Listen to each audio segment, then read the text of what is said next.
Xin chào mọi người đã quay trở lại với Mọt Game. Khi nhắc đến Resident Evil thì ngoài Ada và Ashley đang nổi tiếng dạo gần đây thì còn có những nàng thơ khác không thể không kể đến. Đó chính là Claire, Rebecca và Jill. Còn bây giờ thì mọi người hãy cùng với Chloe điểm lại xem những nàng thơ này đã thay đổi như thế nào trong bản remake nha. Như Chloe đã nói, series Resident Evil có rất nhiều nhân vật nữ đã thay đổi ngoại hình 180 độ sau khi được remake. Có thể thấy sau mỗi bản làm lại, những nàng thơ của chúng ta có thể sẽ được yêu mến hoặc bị tẩy chay, tùy vào kỹ năng dao kéo và mức độ lương lẹo của Capcom. Vậy thì, nhân dịp mọi người cũng đã thảo luận về Ashley và Ada trong bản làm lại của Resident Evil 4, hãy cùng mau tới tìm hiểu xem các nàng thơ trong series games đã có những thay đổi như thế nào sau khi được Capcom dao kéo nha. Rebecca Chambers, tính cách lúc này lúc khác. Vốn là một thành viên thuộc đội Star Bravo xuất hiện trong Resident Evil năm 1996, bản làm lại Resident Evil năm 2002 của Studio 4 và phần tiên truyện Resident Evil Zero. Ban đầu Capcom chỉ định cho Rebecca nhận một vai phụ trong game và sau đó sẽ bị đàn zombie xé xác. Nhưng đến năm 1995, vì muốn nâng cô nàng Jill Valentine lên làm nhân vật chính nên Capcom đã tiện tay thay đổi luôn vai trò của Rebecca. Về cơ bản thì thiết kế ban đầu của Jill khá là yếu đuối nên để thay đổi cô nàng mà vẫn giữ được những yếu tố trong cốt truyện, tất cả sự yếu đuối của nàng điệp viên đã được Capcom chuyển giao cho Rebecca. Thế là từ một nhân vật qua đường, Rebecca đã trở thành một nhân vật nữ yếu đuối và thiếu kinh nghiệm của đội Bravo để làm nền cho Jill Valentine tỏa sáng.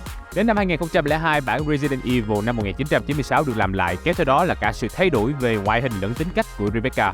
Về cơ bản thì từ những khối đa giá thô kệch, Rebecca trong bản remake đã được dao kéo để trông có hình có dạng mà nịnh mắt hơn.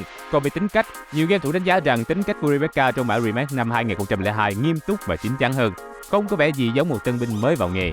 Tuy vậy, họ vẫn cảm thấy thích một Rebecca đủ đáng yêu, mạnh mẽ và có đôi chút thuần khiết giữa một thế giới 1m2 ba con zombie của Resident Evil. Nhưng song song với đó, fan hâm mộ của dòng game Resident Evil cũng lên bài giao hợp cả lò nhà Capcom nhiệt tình. Bởi cũng trong năm 2002, phần tiền truyện mang tên Resident Evil Zero cũng được phát hành. Và theo nhận xét của phần lớn fan thì Rebecca bản Zero trẩu tre và báo hơn bản remake rất nhiều.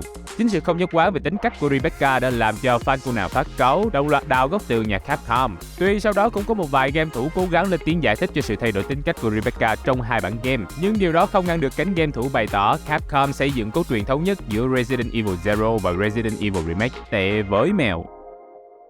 Claire Redfield, ngầu nhưng không chất như xưa. Ban đầu tên cúng cơm của Claire Redfield là Elsa Walker hay là Eliza Walker gì đó. Và cô nàng này được Capcom xây dựng như một tay đua mô tô cự phách và là sinh viên của Đại học Raccoon. Claire đảm nhận vai trò hướng dẫn viên du lịch giúp chàng cảnh sát Leon mù đường thoát khỏi nơi quỷ quái tràn ngập đám zombie thích biến người thành buổi tối.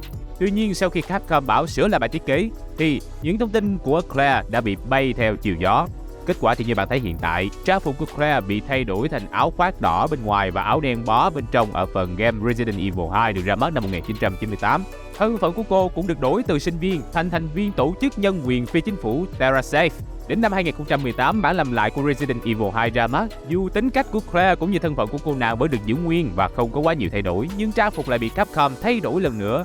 Thay vì quần ngắn tới đùi như bản gốc, cô nàng đã được đổi thành một chiếc quần jean dài màu xanh và áo khoác đỏ tay dài, trông khá cá tính và chất chơi. Vì chỉ là sự thay đổi nhỏ chứ không chuyển hẳn từ váy thành quần như Ada nên cánh game thủ khá thích tạo hình của Claire trong bản làm lại. Họ cho rằng sau khi làm lại cô nàng trông ngầu hơn nhiều. Đương nhiên bên cạnh sự đồng tình thì vẫn có rất nhiều ý kiến trái chiều về trang phục của Claire trong game năm 2018. Chẳng hạn Gaming Bolt đã có một bài báo về việc tạo hình của Claire trong bản làm lại là một thất bại của Capcom, đồng thời nhấn mạnh rằng lẽ ra Capcom nên để cô nàng giữ nguyên style như cũ thay vì cố nâng cấp đổi mới rồi làm mất chất của cô nàng. Về cơ bản thì mọi tôi thấy ngoài tạo hình ra, Claire là một nhân vật nữ hiếm hoi, ít có đột phá vượt trội hoặc drama xoay quanh bản làm lại cho đến thời điểm hiện tại, hoặc có lẽ có drama mà mọi tôi không biết. Nên tôi cũng chẳng biết nói gì nhiều về cô nàng. Thế thì ta chuyển sang bóng hồng tiếp theo nhé. Jill Valentine, bóng hồng đầu tiên của Resident Evil. Nếu đã nhắc đến các nhân vật nữ trong series Resident Evil thì chắc hẳn ta không thể quên Jill Valentine, nhân vật chính của phần 1, đồng thời cũng là nhân vật nữ đầu tiên của toàn bộ series game và waifu đời đầu của cộng đồng game thủ Resident Evil. Ban đầu Capcom vốn định đặt tên cô nàng là Jill Morrison, nhưng sau đó đã đổi thành Jill Valentine như hiện tại. Không chỉ tên mà cốt truyện cũng như quá khứ của cô nàng cũng đã được Capcom thay đổi nhiều lần, từ nạn nhân của một vụ tai nạn máy bay đến thành viên lực lượng đặc nhiệm tinh nhuệ, sau đó là cựu quân nhân của Delta và cảnh sát chống khủng bố. Tuy vậy, Jill ở bản gốc năm 1996 và bản làm lại năm 2002 không có quá nhiều sự khác biệt. Thay đổi duy nhất của Jill là diễn biến cốt truyện của trò chơi khi bạn chọn chơi theo góc nhìn của Jill và ngoại hình của cô nàng, nhưng chỉ thế là chưa đủ để người chơi thấy ấn tượng với sự khác biệt của Jill. Chỉ đến khi bản làm lại của Resident Evil 3 ra mắt năm 2020, Jill mới chính thức là một cú hit và làm rạng danh nickname waifu đời đầu của những anh em fan Resident Evil, hoặc với tôi là như thế.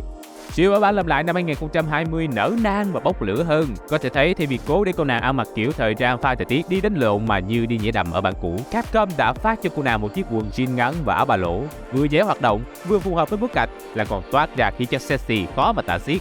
Vậy nên chẳng phải tự nhiên mà có game thủ cho rằng Jill trong bản làm lại năm 2020 là phiên bản tuyệt vời nhất trong dòng game Resident Evil vào thời điểm đó. Nhưng bên cạnh sự thay đổi bắt mắt về ngoại hình, Jill ở bản làm lại cũng nhận không ít gạch đá. Vì Capcom đã lỡ cho cô nàng chở búa hơi quá khi để Jill nói nhiều hơn, thậm chí là phát ngôn nhiều câu khá thô lỗ khi nói chuyện với hai nhân vật khác là Carlos và Mikhail. Tuy tôi cảm thấy sự thay đổi này cũng hợp lý, nhưng mỗi người mỗi ý. Một bộ phận game thủ vẫn cho rằng Capcom đang cố làm lố và bói nhọ hình ảnh Jill thành một cô gái xấu tính. Nhưng cơ bản Jill trong bản làm lại vẫn nằm trong khuôn mẫu là một cô gái tự lập, mạnh mẽ, nhân từ với người khác nhưng tàn nhẫn với kẻ thù.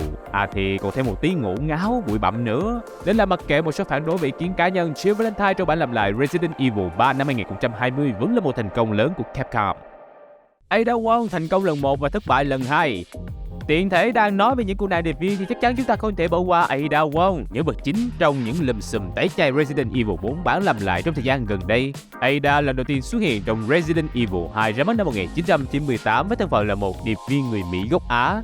Điều thú vị là chính Ada đã từng thừa nhận cô nàng là người Việt gốc Hoa và từng sinh sống ở chợ lớn Sài Gòn những năm 1974. Trong bản làm lại Resident Evil 2 năm 2019, cốt truyện của Ada đã được thay đổi khá nhiều so với bản gốc năm 1998.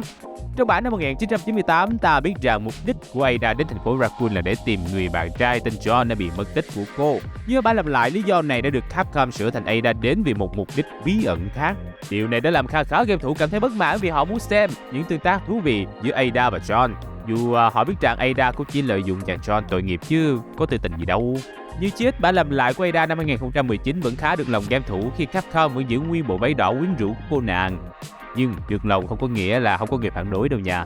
Nhiều người cũng cho rằng trong khi ở bản năm 1998, Ada và Leon tình cảm hơn rất nhiều, thậm chí Ada trông cứ như đang yêu thầm Leon. Thì ở bản làm lại năm 2019, cả hai nhìn chẳng có tình ý gì với nhau cả. Nhưng hành động của Ada làm người chơi cảm thấy cô chỉ giao tiếp với Leon một cách bình thường, thậm chí hơi cứng nhắc chứ không ranh mãnh như bản gốc. Và có vẻ như tình trạng này còn tệ hơn trong bản làm lại của Resident Evil 4. Capcom không chỉ cắt bỏ khá nhiều tương tác giữa Ada và Leon, mà chơi lớn đến mức nối luôn bộ váy dài quyến rũ của Ada thành một chiếc áo len tay dài, quần dài.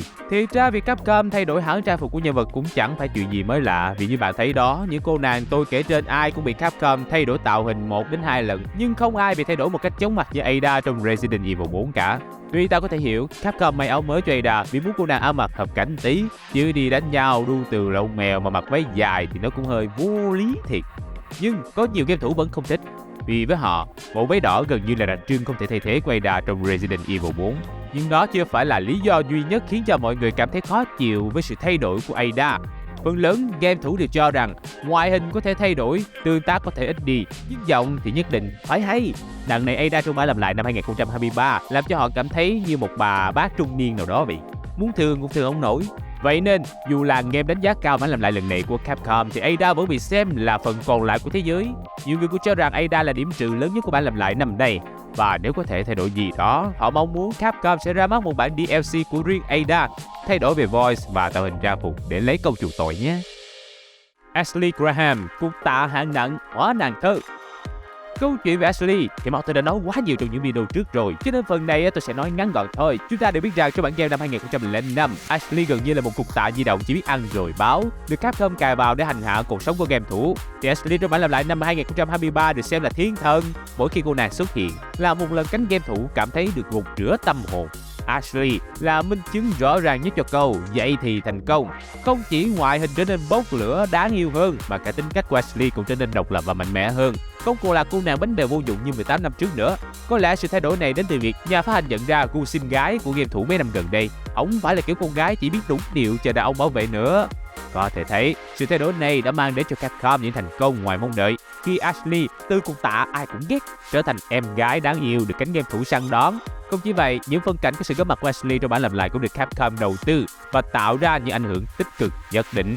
Điều biểu nhất là phải kể đến cảnh Ashley cướp con dao của Leon và đâm anh ta khi cả hai đang ở lâu đài Illuminators. Ashley ở cảnh đó phải nói là ngầu hết chỗ chê. Từ một cô tiểu thư yếu đuối, đóng đảnh và cực kỳ tạ, Ashley năm 2023 đã lột xác hoàn toàn. Tuy cô nàng được Capcom sửa khá là mạnh tay, nhưng gần như chẳng game thủ nào phản đối hay chê trách sự thay đổi này. Ngược lại, họ cho rằng dù trở nên mạnh mẽ hơn, Ashley đôi lúc vẫn giữ được mặt yếu đuối mà một cô thiên kim tiểu thư nên có. Nên về cơ bản, sự thay đổi này không bị lệch nguyên tắc, ngược lại còn giúp cho game thủ dễ thở hơn rất nhiều. Bởi ta nói đâu phải tự nhiên sau khi chơi xong bản remake nhiều anh em đòi làm con rể tổng thống đâu.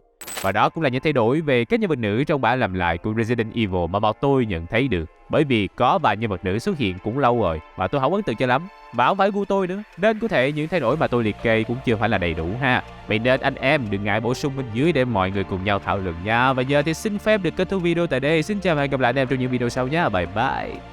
Và các bạn thấy quá trình giao kéo của các nhân vật nữ trong các bản làm lại của Resident Evil như thế nào? Trường hợp nào thành công, trường hợp nào thất bại? Hãy comment cho mình biết nha. Còn bây giờ thì tạm biệt và hẹn gặp lại mọi người trong video chủ nhật tuần này nha.